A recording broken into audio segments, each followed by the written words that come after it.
Hey, everybody, and welcome back to another episode of Soul Focused Radio. This is your host, Martin Friedman, and I am excited to introduce part two of my conversation with Matt Remle. And I'm not going to talk a lot. I'm just going to let you get right into it. It's a fascinating conversation. I know you enjoyed part one, and you're going to enjoy part two even more. So let's go.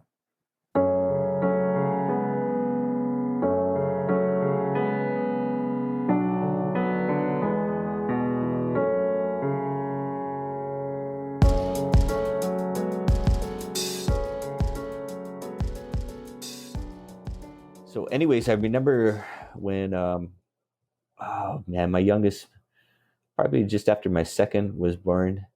Uh, I like to, play with the kids, which might be like wrestling or horseplay and stuff Hmm. like that too. Sure, sure. And I remember being at my dad's house once, and I was horse playing with not only my boys but my niece and nephew as well, just messing around, having a good time. And anyways, a couple of days later, my dad actually called me, and he was very emotional, kind of tearied.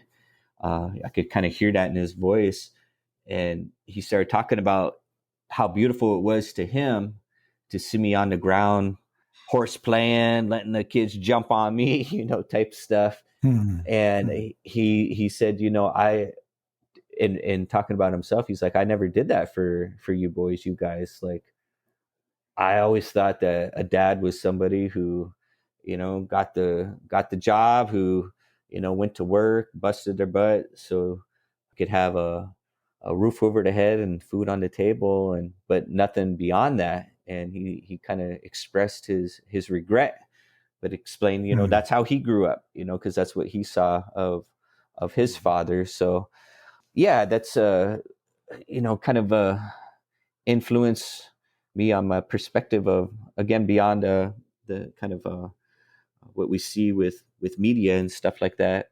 For your second part of your question, I don't know if I've ever got that question. I think I was Got you. later fortunate, very, very fortunate, very blessed to have uncles on my mother's side of the family. My dad's non-native, my mom's a Lakota, but uncles Mhm. and relatives on my mom's side, or just who were very in tune with themselves culturally. And Hmm. so I was able at a fairly early age, because I started going to ceremony probably 18 years old, 19 years old. Hmm. And which does have a piece tied into that kind of like male and father figure, because I kind of realized I was looking for a father figure in my life, and found myself very attached to, again, some uncles and other older males, other native males who were very attuned culturally and spiritually. So I was blessed that way to learn fairly early on that kind of the Western concepts or ideas of a man and stuff like that has no place or belonging in our Lakota or other tribal. So some of my others uncles are from other tribes, Mhm. that doesn't have a place. So I was very blessed to have them in my lives, but certainly saw that happen to friends and peers from their families, being told to be a man, and you know uh, Mhm. those kind of commentary and stuff like that. Mhm. Yeah, I mean, first of all, thank you for, sharing vulnerably about, your dad and the other men that started coming into your life. What was the range of emotions? And I'm really interested in, like, how does that shift from your primary influence being your dad who's not native to, these elders that were native, these elder men who were native. Does that shift, like, what did your father teach you about emotions? It sounds like, I mean, you already started talking about it, that he got emotional, when he realized, like, what he hadn't done for you that you were doing for your kids. What were you taught about, like, what was okay as a boy even before you became a man, and then as a man, like, what emotions could you show and couldn't? How does that shift for you as the male influences in your life shift from someone who's not native to men who are native. Right. Yeah, absolutely. So my dad was very tough on Mm, especially my brother. I have an older brother. My older brother and I, and like a lot of people growing up in the 70s and 80s, were still subjected to the leather belts and stuff like mm, that. So there was a mm, lot of very strict discipline. So you know, I do have a sister, but she's 10 years younger than me. And so mhm, as I was listening to your question, I'm trying to kind of reflect on, you know, was there a difference in terms of, you know, how my brother and I were taught to, or being raised to be men or manly, as opposed to my sister. But with the age difference, I didn't really catch much of her growing up. So, but I know, at least in terms of my brother and I, it was that very super strict, you know, hard work, no kind of like fun time, playtime type thing. Like, and we lived up in the mhm, woods, just kind of actually in the Tulalip area, between kind of Tulalip and mhm, Arlington. And so, you know, he and I, from a young age, my brother and I, out there splitting wood, chopping wood, stacking wood, you know, doing all those sort of things. So I think he was trying to install that kind of sense of hard work from his perspective of work, but very emotionally kind of cut off. You know, it's just kind mm, of like about getting the work done, which, you know, ties into our last piece we're talking about, that just kind of missing that kind of more nurturing side, that more help and development of what it means to be who I am, right? Which was difficult. And I know I definitely kind of missed that in my life. But like I said, growing older, having children of my own, and being able to kind of like step away from that home and reflect back, like I realized that there were other things that I was also being taught beyond, you know, this very strict regimented discipline you know, type right, right, way of right. being. Like, you know, like I love you know, again, talking about nature, I love nature. And both my parents, but my dad, like, really had a profound, you know, he's non-native, but deep, profound respect for nature. And Mm, talking about, you know, he would take us up into the woods and, you know, hiking, and just really help foster and develop that sense of deep gratitude and appreciation for our natural world. So I think that's just part of my kind of growing and maturing part, you know, like looking for things instead of just looking at what I didn't have, what I perceived I didn't have. Like, what are some other things that I did gain from him? And so that shift, I think, culturally is partly an understanding that there's just some things that, this isn't a knock or a diss or a put down, but there's just some things that a non-native isn't able to teach somebody. My mm, dad, sure. he very, sometimes we joke when we were young, like anytime there was a documentary or something on Little Bighorn or something, he'd be the one all excited. Hey, boys, come in here. You know, there's a show. This is your ancestors. You know, they wiped out Mm, Custer. You know, so he had a lot of pride, and he himself, mm, I mean, he does have native ancestry. It's just not high enough to be able to enroll. So he never mm, identified himself as Native American, but we did know that he had Shoshone bloodlines. Uh, mm, but I think that's part of what that shift was in looking for, you know, somebody who could really show me what it means to be Lakota.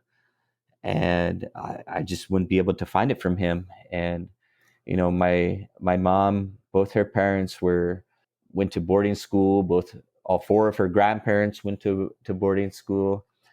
She herself was a part of another government program called relocation. That's how she got from Standing Rock to various cities until they stayed in Chicago.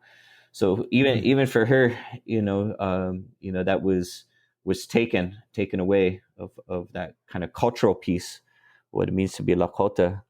So due to several kind of reasons growing up, I was searching that out in my life, and that really led me to, again, finding these uncles or some older Native males who I feel very blessed to have found, and to be able to learn from them.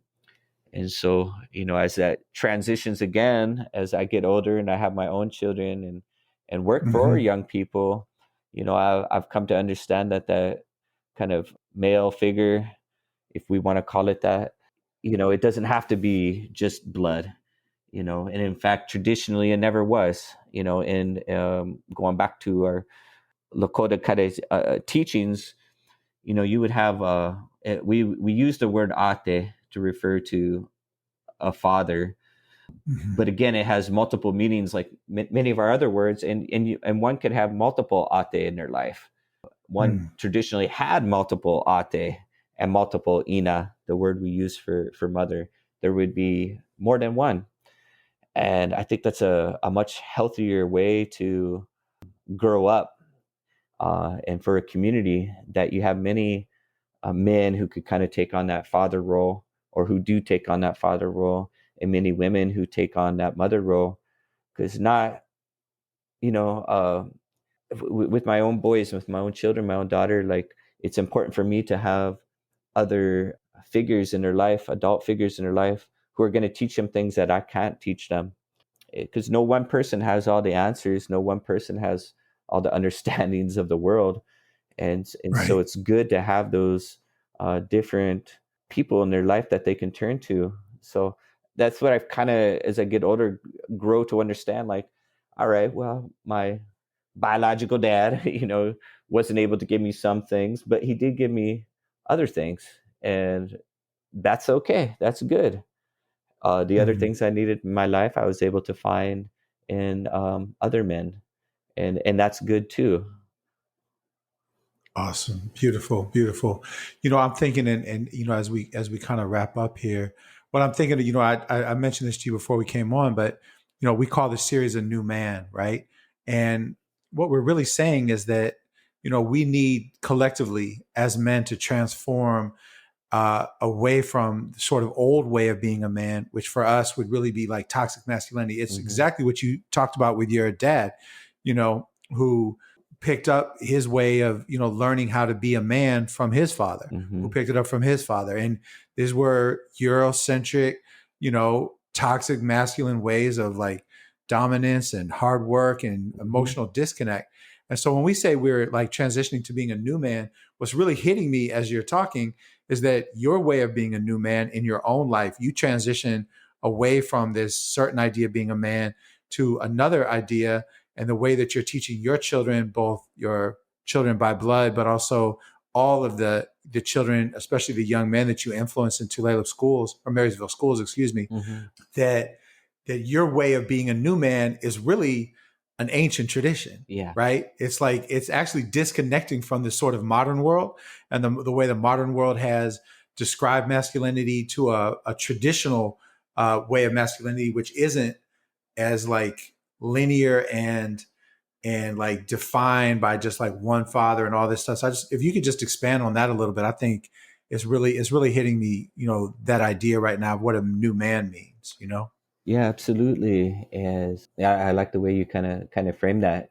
Um, it all kind of ties back into this, again, this idea or philosophy belief around roles and responsibilities.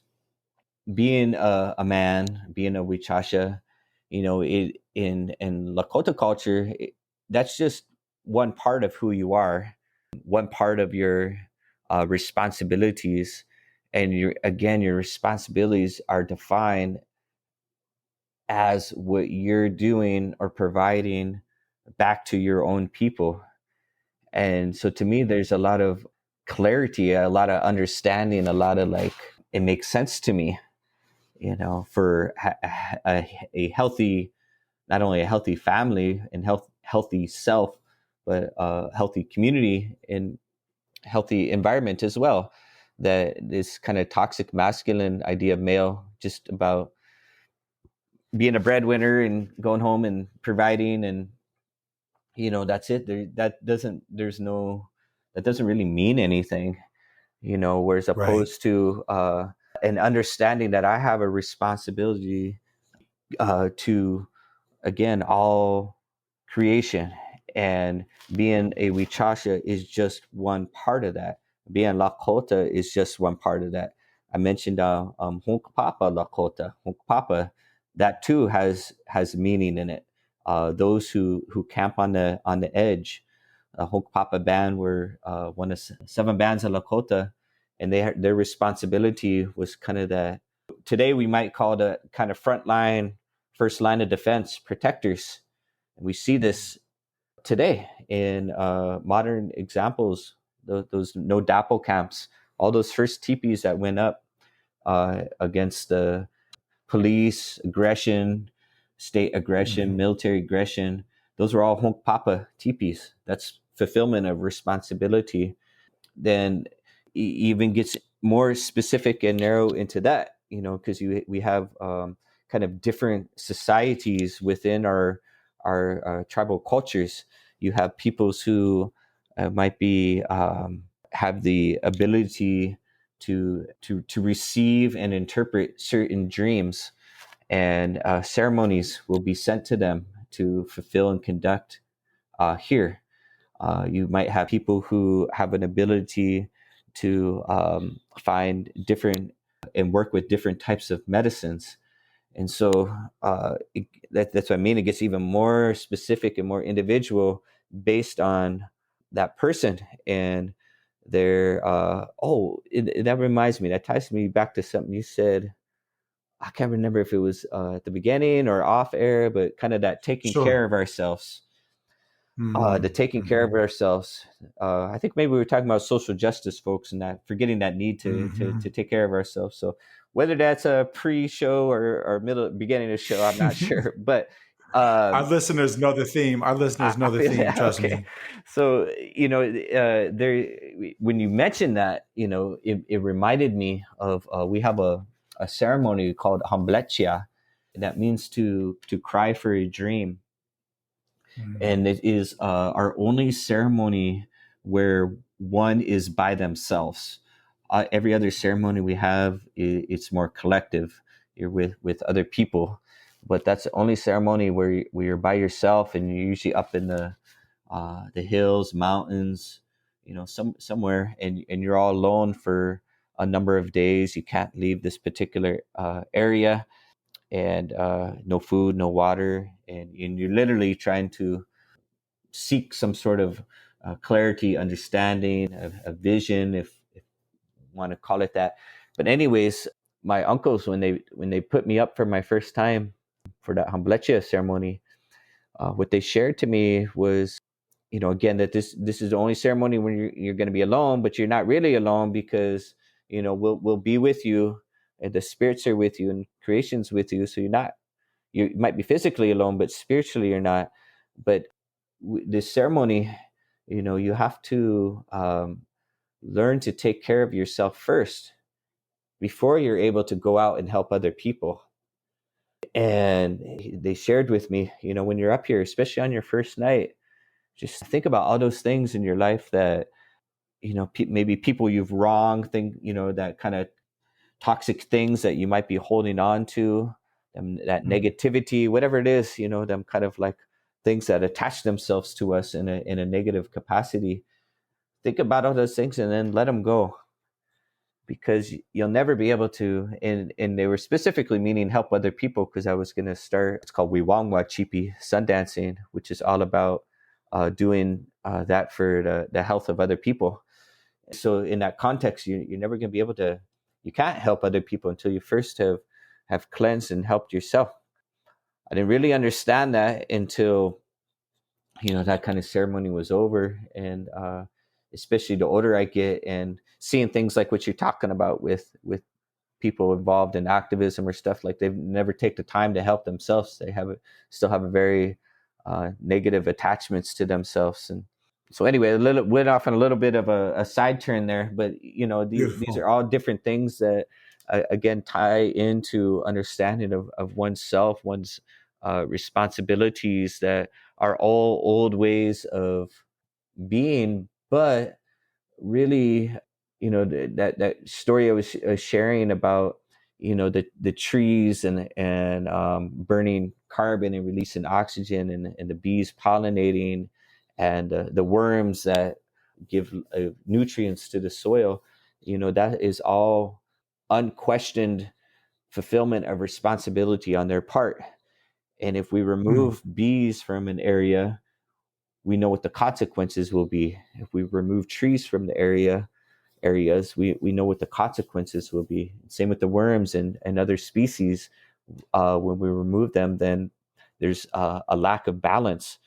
And again, going back to the idea that we are all interrelated and interconnected, and we too have responsibilities and roles in the same way that our other relatives do.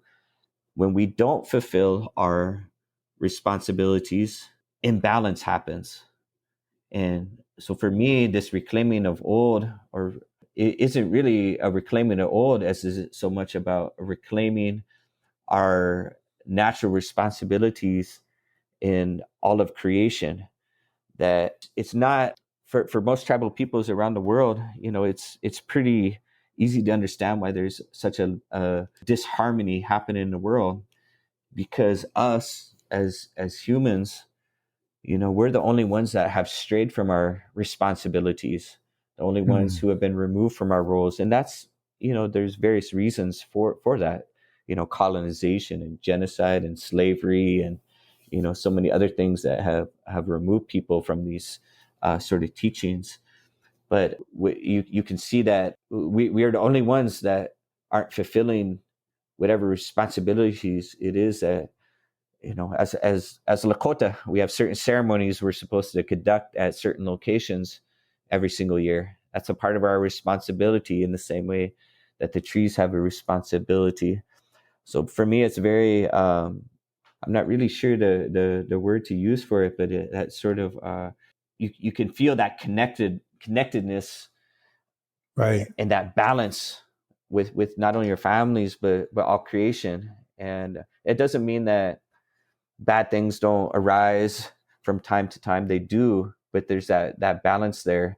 And it makes so much more sense to me, mentally, physically, spiritually, and emotionally, than this other Mm, way that I see, that we're talking about, right? The toxic masculinity and stuff. It makes no sense. And you see the disharmony that it brings, the balance that it doesn't bring. So I don't want that. I don't want anything to do with that. I don't want my children to have to anything to do with that, or the young people that I work with, to have anything to do with that. that's beautiful, Matt. Thank you. And I mean, we're gonna wrap. I could talk to you for hours, like literally, because Which we should I just connect like more often, a we podcast or we need not. to. We need to. And I just and this I'm gonna ask because this could be a very long answer. I'm gonna ask you for a short answer to this Oh, question.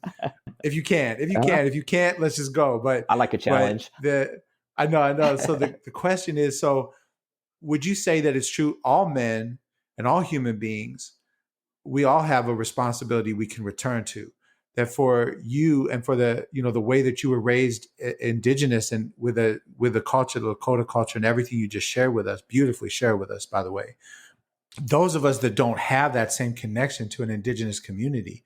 I remember once asking you not too long ago, like I said, I asked you, is like, is it for those of us that are white or those of us that have other, ethnicities, does it mean returning to indigenousness? And you said it's not indigenous because that's a whole Hmm. categorization, right? But you said something about returning to natural instructions.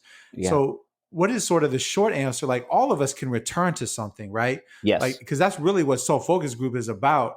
Like you sort of have a path and a map that's very specific to you as both a man and a human who's Lakota and everything that you just said. And then myself as Eastern European Jewish or whatever I am, all these Mhm. different things. Like I have a path I can return to too, right? I have a responsibilities and path I can return to, as do all of our listeners. 100%. So the short answer, yes. Yeah. But I do have a quick story I want to share with that helped Please, me please, understand please, that. So please. it's when the Permanent Forum on Indigenous Issues was first getting started, and I was fortunate enough to attend one of the first ones on environmental racism issues. And so I went Mm-hmm. to the UN probably when I was like 21, 22, with a Mm-hmm. delegation of other native folks of, colonial US. But for folks who haven't been into UN, you get in there and you wear these, they look like little boxes you put on your ears. And Mm-hmm. that's for the translation, because so many languages are being spoken. Mm-hmm. But I remember, because they were long sessions, but sometimes I would just I like to close my eyes and listen to the and it was indigenous peoples from around the globe who were sharing their struggles. And I remember at one point when I had kind of my eyes closed, thinking to myself, man, you could be listening to a Lakota. This could be the story of a Lakota. This could be a story of a Apache, a Tulalip. This could be the. But then you open your eyes, and it's a Sami person, indigenous person of Scandinavia, I believe that's where they're from, up there speaking. Mm-hmm. And the stories they're sharing, or you close your eye, open your eyes, and it's a indigenous person of Africa, Asia, the islands. And not only in terms of the environmental struggles and environmental racism issues, but just like that similarities of a path to be removed from their homelands, removed from their traditional teachings, their versions of boarding schools, their versions of, assimilation efforts. And for me, that was very impactful, because it was the first time I personally had the opportunity to kind of see that, like, this is a global thing. This isn't just a here thing. That's part of me just not having an opportunity to go out and experience. But, that was very, an important moment in my life to understand just how connected we are to each other globally. And while person, these Samis, if they were walking on the street, you would think, oh, that's just a white person. But actually, Mm-hmm. no, they're very tied to a tribal culture, and that is very similar philosophically to tribes here. And they faced persecutions, um, that are very similar to persecutions that the US government has launched here. So that was, plays into my answer there, of definitely yes. And that original instruction you're talking about, yeah, absolutely. Anybody can go back to that. I quickly, truly believe that, one of the kind of great myths or lies out there is that, traditional peoples, wherever you come from, that we've been so stripped and removed from those traditional teachings that we have nothing left but to assimilate. And that's a lie. And Mm-hmm. I understand that through my own experiences culturally, that the spirit world, it doesn't speak the language of schools and textbooks and those sort of things. The colonizer can't stop the spirits coming and speaking to you and sharing things with you and passing things along, sharing dreams or visions or communication, like that's a lie that can continue to happen to any and all peoples to this day. It's more about yourself and how your mind and your spirit, is open to receiving that information or not. Beautiful, beautiful, man. Thank you so much. Yeah, no, to be honest, I mean, just to be clear, when I was saying the time and asking for short answers, it's just to honor your time, really. It's No, really I just to honor appreciate your it. time because I asked you to come on for just a specific amount of time, and we've gone over, which is beautiful, actually, and there'll probably be a part one, part two. Okay. But I just want to thank you for myself on behalf of Dustin and my D and everybody in Soul Focus Group, and all of our families. I just want to thank you for, the knowledge, the sacred and knowledge that you've honored sharing with us, because, I've known you well enough and had enough conversations to know that a lot of what you share is very sacred. And it's, something that we know a lot of people, especially white folks, will try to appropriate, Hmm. So the fact that you've come on and been as honest and vulnerable with me and us, I just want, on behalf of all of our listeners and everybody, I just want to thank you so much for that, Matt. Right on. I appreciate my and any time. I much prefer these sort of conversations than the normal ones I get talking about the struggles and issues, because the struggles and issues are always there and they do need to be That's talked right. about. But this is core to what drives us to protecting the lands and the waters and stuff like that. So much appreciation and look forward to connecting other Yeah. times. Yeah, we are for sure. I'm gonna definitely take you up on that for sure. And so, just to our listeners, just really holding right now, so much of what Matt said as really, that when we talk about a new man, what we're talking about is returning to, to our responsibilities that for us exist, long before we were racialized. Mm-hmm. And I think, Matt, that's the one thing I've really come to understand is that all of us who are, European and then became white, before that, before you had Europe, there were tribes. Before you had Yes. Europe, there were nation states. And before there were nation states, there were tribes. And they were living according to their original instructions and their responsibilities. And so I'm very hopeful. And that's really what we're talking about is when we talk about a new man, this is not chronological. It's not linear. It's not time-based. But we're saying away from what a lot of us were taught as young boys, what it meant to be a man, how to act like a man. And we're transitioning to a new, more emoting, loving, compassionate, caring, more connected place. And I'm just so glad again, Matt, that you could come and share your perspective with us. And again, on behalf of our listeners, and for our listeners, you all know how much we love you and how much we are honored to have you on this journey with us. To be able to have these conversations. So, come and check out everything we're doing. Come to soulfocusgroup.com. Absolutely. Thank you, Matt. And let's come and listen to everything that we have. All of our podcasts are on all the platforms. The website is being renovated as we speak. We have new offerings, and we just really want you all on this journey with us, the journey that Matt has been talking, that he's on with us as well. Even if we haven't talked that much, we're still on this journey together, Matt. Absolutely, 100%. man. Hey, I love That's and right. So, appreciation you and your family, and you thank you. enjoy that sunshine. Thank you. Enjoy that vitamin D for me. I will, and All enjoy right. the change in seasons, Absolutely. And I'll just say to our listeners, I want our listeners to take care, stay safe, stay well, and most of all, we ask all of you to stay soul